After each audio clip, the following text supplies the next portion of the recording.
বর্ণনায় 9 জন সাহাবী দিলেন, যাও তাদেরকে নিয়ে যাও। কিন্তু 9 জন সাহাবীর ভিতরে হযরত আসিমকে দেখতে পেল না। ওরা মনে মনে চিন্তা করলো, আসলাম আসিমের জন্য, আর নবীজি যাদেরকে দিল এর ভিতরে তো আসিম নাই, তাহলে আমাদের শিকারই যদি না থাকে তাহলে এই 9 জন নিয়ে লাভটা। একজন বলল যে হে আল্লাহ রাসূল, আসিম ইবনে সাবিতকে এই টিমের ভিতরে দেয়। কেন? যে তার কোরআন বড় মিষ্টি, আর সে মানুষকে খুব ভালোভাবে বোঝাতে পারে। আল্লাহর হাবিব বলল, ঠিক আছে যাও। এই 10 জন সাহাবী, আরেক বর্ণনায় 6 জন সাহাবী নিয়ে যখন রওনা হলো, বানু লিহিয়ান গোত্রের ভিতরে প্রবেশ করার পর ওখানে একটা পাহাড় আছে, ওই পাহাড়ের নাম রাজি। ওরা এই পাহাড়ের গুহায় এক বর্ণনায় 100, আরেক বর্ণনায় 200 সৈন্য তীর তরবারি নিয়ে আগে থেকে ওরা প্রস্তুত করে রেখেছে। যখনই তারা এই রাজি এলাকায় ঢুকবে তখনই সাহাবীদের উপর আক্রমণ করবে, আর আসিমকে হত্যা করে তার মাথাটা সালাফের সামনে হাজির করবে। কারণ সালাফ শপথ করেছে আল্লাহর হাবিবের সাহাবীর মাথাটা থেকে তার মগজটা বের করে সেই খুনির ভিতরে মদ ঢেলে তারপর তার মাথা দিয়ে মদ পান করবে। হাজরিন, এই 200 সৈন্য দেখে আল্লাহর হাবিবের সাহাবীরা বুঝার বাকি রইল না, ধোঁকা দেওয়া হয়েছে। এক মুহূর্ত দেরি করল না, সাহাবারা দৌড়াইয়া পাহাড়ের উপর উঠে গেলেন। ওরা নিচ থেকে বৃষ্টির ফোঁটার মতো তীর নিক্ষেপ করতে লাগলো, একটার পর একটা তীর পাহাড়ের উপর চলতে লাগলো। মুহূর্তের ভিতরে এক একজন করে সাহাবী শহীদ হতে লাগলো। হযরত আসিম চিন্তা করলো, আর তো বাঁচা যাবে না, এখন তো মৃত্যু নিশ্চিত। তখন তার পাশে সাহাবীদেরকে বলল, ঘাবড়ায়ো না, ভয় পেও না, আজকে আল্লাহ আমাদেরকে এমন সুযোগ দিয়েছে, যদি জীবিত থাকি গাজী হব, আর মারা গেলে গনিমত হিসেবে শাহাদাতকে কবুল করে নেব। সুবহানাল্লাহ। হাজরিন, বিষাক্ত একটা তীর এসে আসিমের গায়ে বিদ্ধ হলো।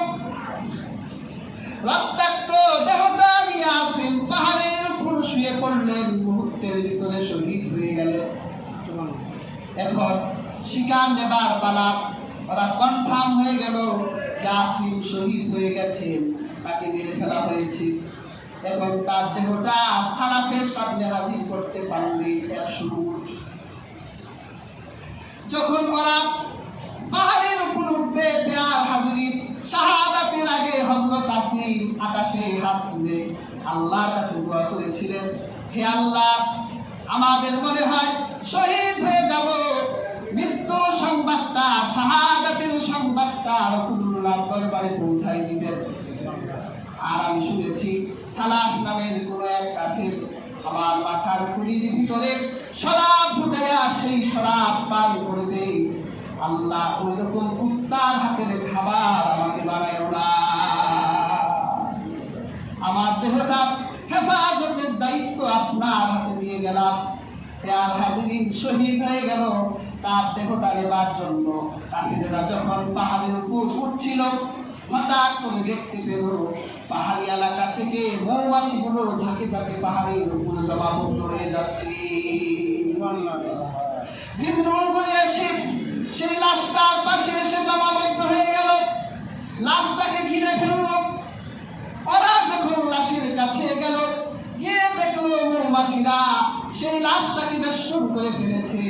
চিন্তা করলো, এই মুহূর্তে যদি লাশটা নিতে যাই আহত হওয়ার সম্ভাবনা আছে, তাহলে রাত নামুক। এই মৌমাছিরা রাতে তো চোখে দেখে না, তখন মৌমাছি তারাইয়া আমরা আমাদের শিকারকে সালাফের সামনে হাজির করব। ওরা যখন রাতের অপেক্ষায় রইল, আমার আল্লাহ পাক আকাশ থেকে মুষলধারে বৃষ্টি প্রেরণ করলেন। পাহাড়ের ভিতরে পানির এমন ঢল নামলো, সেই পাহাড়ি ঘরে আল্লাহ হাবিবের সাহাবী হযরত আসিমের লাশটা আল্লাহ ভাষায় নিয়ে গেলেন। সুবহানাল্লাহ। তোমার মতো মালিক যাদের আছে, বিপদ বালাই তুচ্ছ তাদের কাছে, তুমি আছো যা তার কাছে, আর যা কিছু সবই নগণ্য। ধন্য আমি ধন্য, শুধুই তোমার জন্য। আল্লাহর মতো মালিক যার আছে, তার কোনো ভয় নাই, তার নিরাপত্তার দায়িত্ব আল্লাহ নিয়ে নেন। আর হাজরিন, তখন আওসের সাহাবীরা বলল, আমাদের গোত্রে আসিমের মতো মর্যাদাবান সাহাবী আছে। এইভাবে যখন বিতর্ক করছিল, কেউ কাউকে ছাড় দিচ্ছে না, হঠাৎ করে তাদের ভিতর থেকে একজন বলে উঠল, মজলিসে বসে নিজেদের সম্মান বাড়াইয়া বাড়াইয়া জয়লাভ করার চেয়ে চলো আমরা যুদ্ধের মাঠে যাই। তার কত হিম্মত আছে, তার কত পাওয়ার আছে, তার কত শক্তি আছে, চলো বুয়াসের প্রেরণা নিয়ে আমরা যুদ্ধের ময়দানে উপস্থিত হই। কুরআন প্রান্তরে দুই দল সাহাবারা হাজির হয়ে গেল, সবার হাতে তীর তরবারি, যুদ্ধ হবে।